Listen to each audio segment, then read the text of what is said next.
Ya, kita lanjutkan diskusi kita. Saya mau terlebih dahulu ke Pak Ugro. Pak Ugro, apa yang harus dilakukan oleh pihak kepolisian untuk kemudian bisa mengungkap kasus ini secara menyeluruh sesuai dengan apa yang terjadi sesungguhnya di lapangan, Pak Ugro? Ya, ya jelas di tempat kejadian tadi kan ada 4 orang nih. Kemudian bapaknya tidur sendiri di atas nih. Ibunya di bawah sama anak-anaknya nih. Ya. Nah, kemungkinan yang terjadi kan polisi sudah memberikan alternatif. Kemungkinan ya. Jadi apakah sudah direncanakan sebaik-baiknya, kemudian pada saat akan melakukan ini alternatif ya, bukan mungkin peristiwa seperti bukan. Kemungkinan jadi gini, kakaknya di luar dulu, terus dia akan melakukan tindakan sendiri karena kakaknya mungkin ya silahkan tapi bisa keluar. Atau mungkin kakaknya juga ada dan yang sering marah ini kan ibunya nih mungkin dominan. Kemungkinan ini. Nah, bapaknya juga tidak melarang kalau anaknya ingin berbuat sesuatu terhadap ibunya, ya kan? Jadi kemungkinan juga anaknya sering cerita di luar sama kawannya, sama orang tua kawannya, sama saudaranya sendiri. Mereka merasa kasihan. Jadi kondisi ibunya, kesehatan kejiwaan dan sebagainya, atau konsultasi dengan dokter di luar juga perlu diselidiki. Mungkin punya bipolar dan sebagainya nih, seperti itu sehingga anaknya sering mengalami tekanan-tekanan fisik yang berlebihan dari ibunya, kemudian dia memang ingin balas dendam seperti itu. Jadi ini membutuhkan waktu yang panjang dan saya yakin polisi tidak akan pernah bicara bahwa sekarang diduga kuat pelakunya adalah anaknya seperti ini. Saya yakin polisi tidak akan berani mengatakan seperti itu. Oke, Mbak Hanifah ada pendapat lain? Yang kita ketahui juga bahwa anak ini atau keluarga ini adalah keluarga yang terisolasi atau mengisolasikan diri, dia tidak berhubungan dengan orang lain. Padahal kalau dari kriminologi, seseorang yang tidak berhubungan dengan orang lain itu menjadikan kondisi-kondisi kerusakan yang ada dalam keluarga itu tidak terungkap gitu ya, karena jadi tidak ada pertolongan dari luar. Nah, kalau anak ini juga seperti itu kan tidak boleh berhubungan dengan orang lain. Ini yang mengakibatkan anak ini menjadi luka psikologis, sehingga ketika luka psikologis itu menumpuk, ada kemungkinan dia melakukan tindakan ekstrim ini. Karena kalau kita lihat dari keterangannya demikian. Jadi keluarga ini adalah keluarga yang tidak berhubungan dengan siapapun.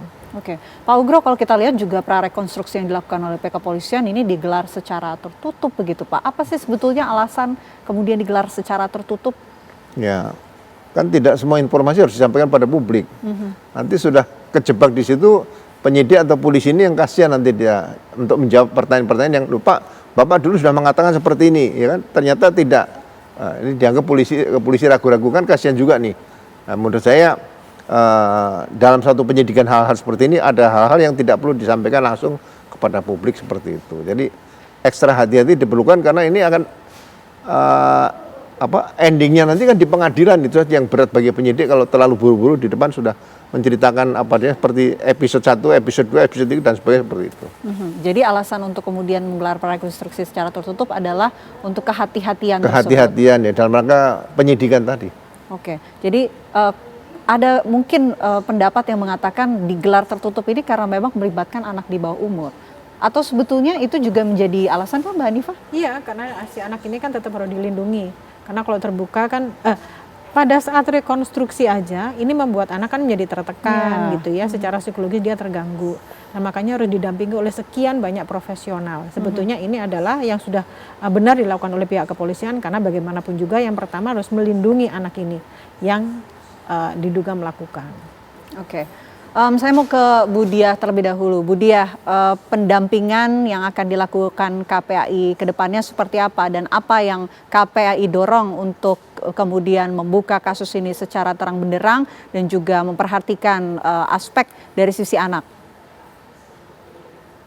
Ya, yang pertama saya mau nyambung tentang rekonstruksi ya Mbak ya. Jadi sebelum rekonstruksi memang pihak kepolisian berkonsultasi dengan kami, termasuk juga kekhawatiran untuk menghadirkan si anak ini di tempat. Karena kalau untuk rekonstruksi, untuk anak berkonflik dengan hukum, ini kan sebenarnya bisa tidak dihadirkan langsung karena dia masih anak-anak. Tetapi dalam kasus ini, itu mungkin kita semua masih bingung ya, apa benar dia melakukan dan lain sebagainya. Sehingga memang perlu dilibatkan langsung, meskipun si anak ini pada posisi trauma Mbak pulang ke rumah. Nah, itu juga kami pastikan ada pendampingan psikologis, speksos jikalau terjadi sesuatu hal di sana, ya mungkin pingsan dan lain sebagainya ya. Nah kemudian yang kedua yang akan kami lakukan KPAI yang pertama adalah memastikan proses ini tetap berjalan. Bagaimanapun juga di sini ada anak berkonflik dengan hukum di bawah umur, ya. Kemudian yang kedua memastikan bahwa anak ini tetap dalam pendampingan psikologis. Entah nanti pada akhirnya apakah proses ini sampai di persidangan, kita kan kembali ke Undang-Undang Sistem Peradilan Pidana Anak ya Mbak. Yang bisa diproses itu kan di atas usia 13 tahun. Nah sementara ini di bawah 13 tahun. Ini kan semuanya masih bingung, tergagap gitu ya. Apakah nanti selanjutnya bagaimana? Bahkan untuk dihadirkan di persidangan aja nggak boleh. Kalau Undang-Undang Sistem Peradilan Pidana Anak nanti ada mekanisme tersendiri. Ya, kemudian apakah nanti akhirnya akan di LPKA dan lain sebagainya atau direhabilitasi itu masih dalam perbincangan kita semua mana yang terbaik. Sebab kalau melihat kondisi anak itu kita semua akan melihat bahwa oh mungkin dia melakukan itu karena banyak hal yang dia tumpuk ya. Itu kalau ketemu dengan si anak. Memang kita tidak membenarkan apa yang dia lakukan sekali lagi ya. Tetapi sekali lagi bahwa proses ini tetap berjalan. Tadi saya sampaikan kepada anak juga harus tetap semangat dalam melalui ini semua meskipun dia tidak mudah bagi dia anak usia 12 tahun yang harus berpisah dengan keluarganya saat ini. Kemudian dia juga mengalami rasa jemu, bosan dan lain sebagainya. Kemudian KPAI juga memastikan bagaimana kelanjutan proses ini serta hak-hak yang tetap harus didapatkan pada anak. Ya Mbak, termasuk hak pendidikan tadi kami juga memastikan dia kan kelas 6. Kelas 6 otomatis harus ujian, ya, ujian di akhir, TKA di akhir. Itu kami pastikan dan alhamdulillah sekolah menerima walaupun nanti mungkin tidak secara langsung ya, tapi online dan lain sebagainya atau bagaimana prosesnya. Yang penting anak bisa selesai wajib belajar. Kemudian yang kedua juga bagaimana si anak ini tetap tidak mendapatkan perlakuan yang tidak manusiawi Mbak, mohon maaf. Untuk semuanya saja mungkin kita melihat foto anak ini dipampang di mana-mana. Ya, padahal di dalam Undang-Undang Perlindungan Anak, data pribadi anak, ya, anak berkonflik dengan hukum itu dilindungi, Mbak. Ya. Kenapa? Karena ini juga berkaitan dengan proses tumbuh kembang dia yang masih berjalan.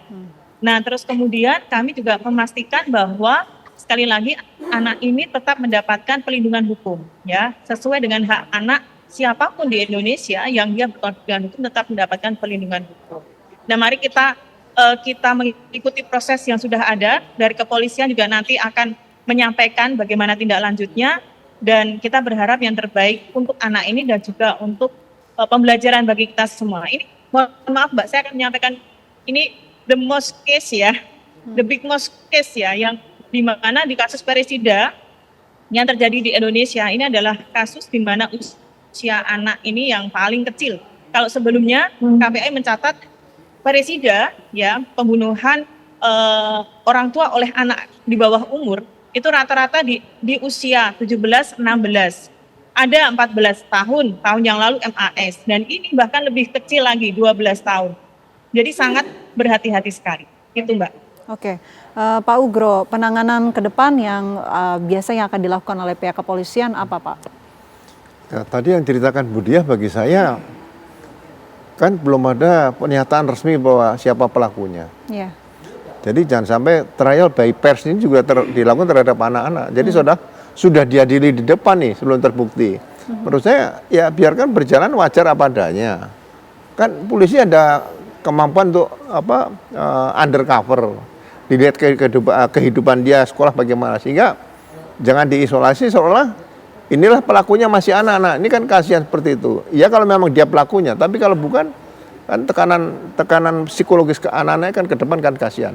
Justru akan mendapatkan hal-hal baru kalau memang dia dianggap ya masih biarkan sekolah bertemu kawannya dan sebagainya. Jangan sampai dijauhi seperti itu. Tadi kalau katakan ujian harus online, ini kan berarti sudah mengisolasi anak tersebut dari kehidupan dia seperti itu. Ini sama Budiah loh ya, saya sampaikan seperti itu. Sehingga saya lebih berharap dia bisa bergabung tapi diawasi dari jauh. Orang-orang tidak tahu kalau sedang diawasi seperti itu. Oke. Mbak Hanifah. Agak susah ya seperti ini karena bagaimanapun juga tadi ya Pak ya fotonya sudah terpampang kemana-mana. Artinya ketika dia dikembalikan di sekolah pasti ada labeling dari teman-temannya atau orang dewasa. Sehingga ini juga mungkin yang dipertimbangkan untuk menarik anak ini. Walaupun seperti yang disampaikan Pak Ugro, ini bukan berarti sesuatu yang natural gitu ya. Tapi mungkin yang dilakukan adalah untuk melindungi anak itu karena sudah terlanjur beritanya di mana-mana dan fotonya terpampang di mana-mana. Mungkin ini keputusan yang tepat karena secara media sudah tersebar luas demikian. Oke, kalau dari Mbak Hanifah, harapan apa untuk kemudian bisa mengawal kasus ini terungkap sepenuhnya begitu dan bisa mengungkap siapakah pelaku yang harusnya bertanggung jawab dalam peristiwa ini? Kembali lagi dari kriminologi tidak melihat siapa, tapi bagaimana polanya, gitu ya. Bagaimana? Dan pola ini yang seharusnya dipelajari oleh orang tua dan semua masyarakat yang ada di Indonesia, gitu ya, bahwa ternyata ada beberapa kasus terkait dengan kondisi keluarga yang tidak baik atau broken marriage itu membuat korban itu adalah anak sendiri. Nah, terkait dengan anak ini akan melakukan tindak ekstrim atau tidak, bagaimana cara orang tua yang berkonflik itu menyelesaikan permasalahan secara baik. Oke, Pak Ugro, apa yang selanjutnya akan dilakukan oleh pihak kepolisian biasanya dalam kasus ini untuk mengungkap kasus ini secara sepenuhnya? Saya yakin kepolisian akan melakukan beberapa alternatif langkah penyidikan ya. Kemudian juga pertimbangan-pertimbangan psikologis itu lebih banyak dilakukan. Jadi seperti dikatakan gini, anak ini kan punya kawan. Sekarang kalau dia seperti dihakimi, fotonya dipasang dan sebagainya, kawannya juga ada yang sedih, ada juga mungkin dia ketakutan ada. Tapi bagi saya, biarkan dia berjalan seperti itu, bukan soal kalau memang dianggap sementara dia bukan diduga pelaku, jangan dicap pelaku kemudian disampaikan pada publik pelaku seolah nanti sampai dengan pelaku. Nah, ini polisi akan mendapatkan lagi beberapa masukan informasi yang berkaitan dengan perilaku anak tersebut seperti itu. Jadi saya yakin kalau memang diduga kuat misalnya anak berbuat kejahatan seperti tadi di bawah umur ya, ini pasti ada sesuatu yang mempengaruhi, ada kawan untuk bicara itu pasti ada, tidak mungkin sendirian dia. Nah, ini penyidikan yang berkaitan dengan pembunuhan dalam keluarga seperti ini, polisi ekstra hati-hati untuk bisa mendapatkan hal-hal lain di luar yang hal-hal umum biasanya seperti pelakunya orang dewasa, korbannya orang dewasa dan sebagainya. Jadi ini memang pelajaran yang sulit tapi saya yakin kalau Kapolresta Medan tadi bicara ya mudah-mudahan bisa terungkap seperti itu sih. Oke, itu harapan kita semua, mudah-mudahan kasus ini segera terungkap, mudah-mudahan juga segera ada pernyataan yang akan disampaikan oleh pihak kepolisian. Terima kasih Mbak Hanifah, terima kasih Pak Ugro, terima kasih Bu Diah sudah bergabung bersama kami, semuanya semoga sehat selalu.